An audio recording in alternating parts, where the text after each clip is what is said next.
So, fellas, it's prediction time. You guys ready to make your predictions for this game? And as I said earlier, Ryan did not predict Notre Dame to win. That was me lying to you all. Ryan did not predict Notre Dame to lose this game. So he didn't get nearly enough hate in the chat. I was very disappointed in you guys that you saw through my ruse. But big game, guys. And it's not just a game where Notre Dame needs to win, Trev. It's a game where Notre Dame needs to dominate.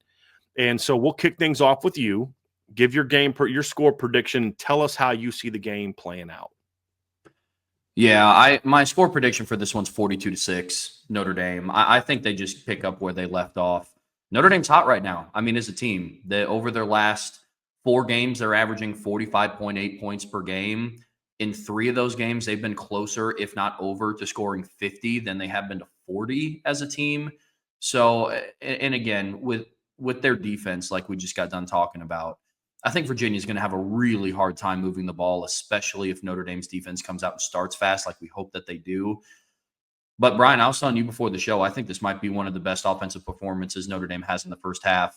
We're talking about shades of the Purdue game. Maybe not playing out as much as they have been before, or not, hanging 42 points in the first half. I think Virginia's defense is a little bit better than Purdue's. But there are some of the same similarities and like how well they're able to move. Yeah, I think very similar to Purdue. They had a really good safety. That was kind of the best player on their defense.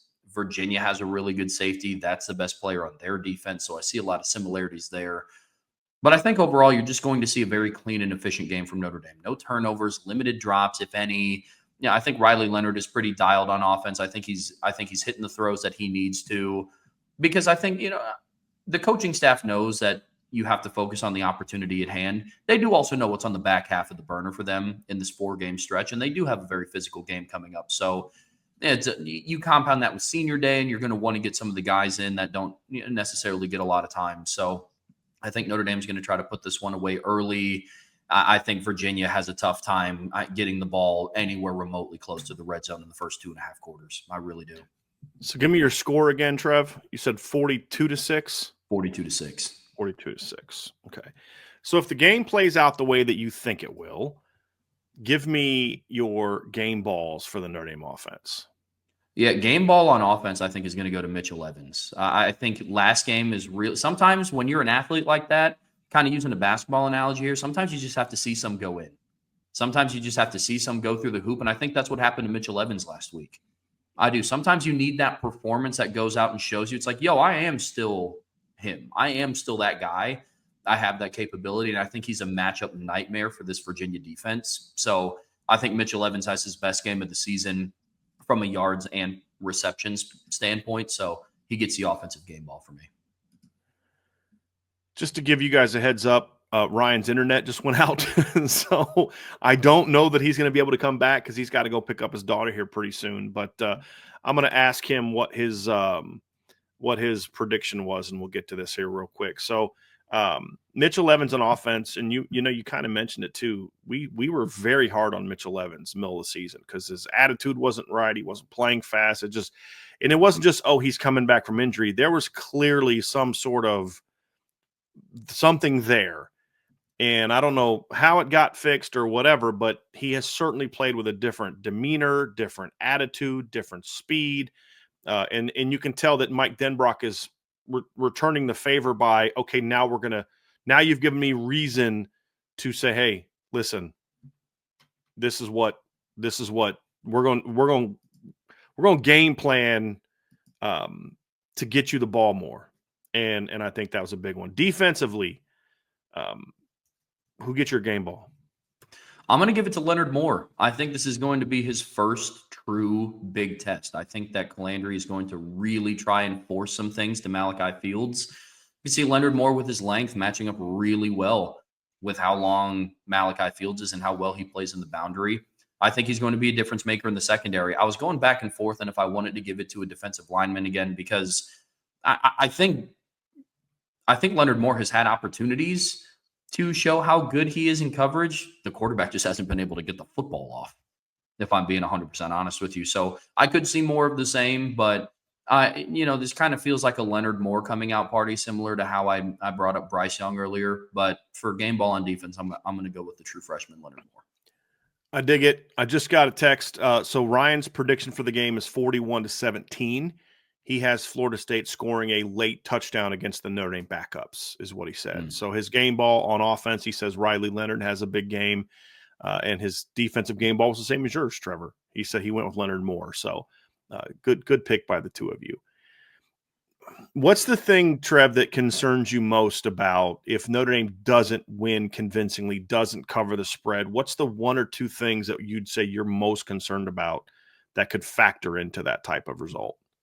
Yeah, I'll break it down on offense and defense. On offense, I think it's just poor efficiency. I think Notre Dame kind of falls into what they've done historically this season is, they have a really good first quarter and then they're kind of non-existent for the next quarter and a half. And then they, turn it back on late in the third quarter to finish the game. Or it's something where they start slow, have a really good second and third quarter. And then, fourth quarter, it's kind of, all right, let's just get out of here with the win.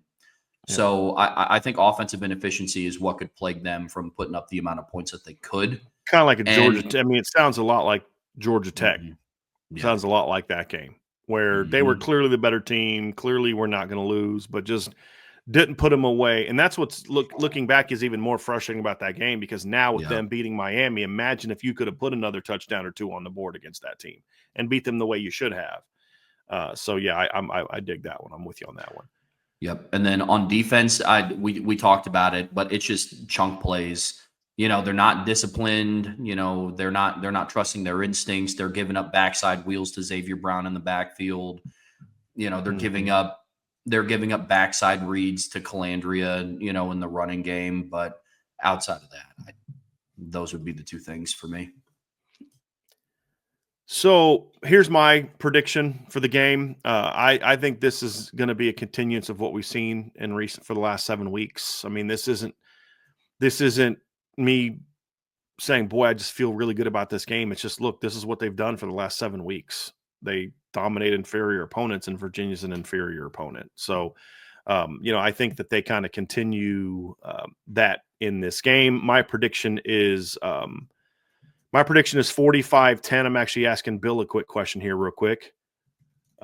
See if he has a prediction for this game. But yeah, look, I'm with you guys. I do think that Notre Dame starts well in this game. We've seen they've been better and better about scoring early and those type of things. And we've seen more fast starts. Like obviously last week was not that, even though they did score in their opening drive, but then they were a little sluggish after that.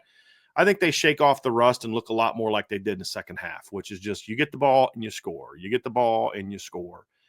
And, I think they kind of run away with it. I do have it at 45-10. I do think the defense is going to give up an early touchdown like they pretty much have in a lot of games recently.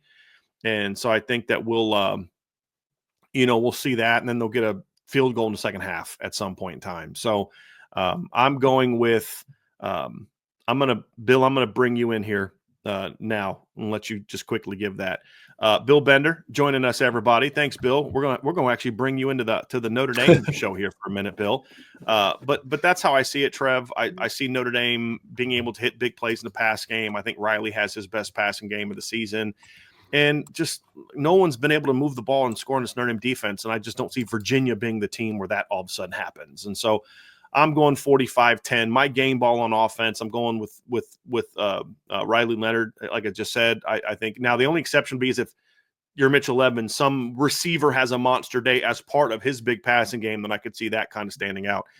Defensively, I'm going Xavier Watts. I think Xavier Watts locks down his All-American honors this week. He should have it locked down already with the way he's played, but I think some of those sailed balls by a 6-foot quarterback thrown over a bunch of 6'5" guys is going to result in Xavier Watts being in a position for a couple picks. I could see a Clemson type of game from Benjamin Morrison a couple years ago, a Xavier Watts game against USC type game last year where they're just able to force a lot of turnovers. This is a kid that's turned the ball over 12 times in 9 games. And Notre Dame's one of the better turnover forcing defenses in college football. So I think Xavier Watts is going to get mine. So Bill, we're bringing you on because you actually made a prediction for Notre Dame this week. So before you and I kick over to the national games, why don't you go ahead and give us your prediction for Notre Dame, Virginia, and tell us how you see this game playing out.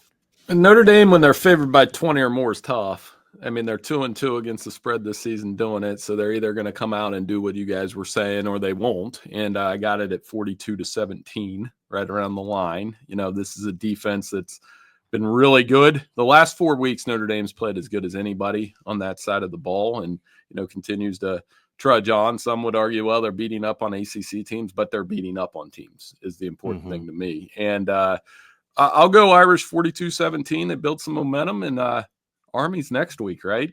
Might have to come in a little earlier and give some thoughts on that. I bet Army hands the ball off next week. That's my thought. Always welcome, Bill. You're always welcome into our show. Was the 2 games they did not cover the Northern Illinois and Miami games? Are those the 2 they didn't cover? I'm guessing those are the 2. I know Northern Illinois for sure was, and I thought Miami was as well. I thought Miami was like 26 or 27, and they were right at 25. They were probably right under at that point. So if you look at, I'm pulling it up real quick. Because I know they covered the spread last week against Florida State. They've covered 4 in a row, and they covered against Stanford and Florida State did not cover. Well, you guys, don't schedule my alma mater, Ohio University. Then we know you won't cover them. So they never covered against MAC teams outside of Bowling Green. I think that's the only MAC team they've covered against in recent years.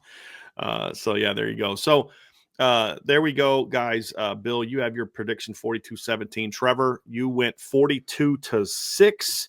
Yep. I went 45-10. Ryan was very close to Bill. Ryan went 41-17, and he had Virginia scoring a late touchdown to get to that 17, which would be the second most points any team has scored on Notre Dame all season long.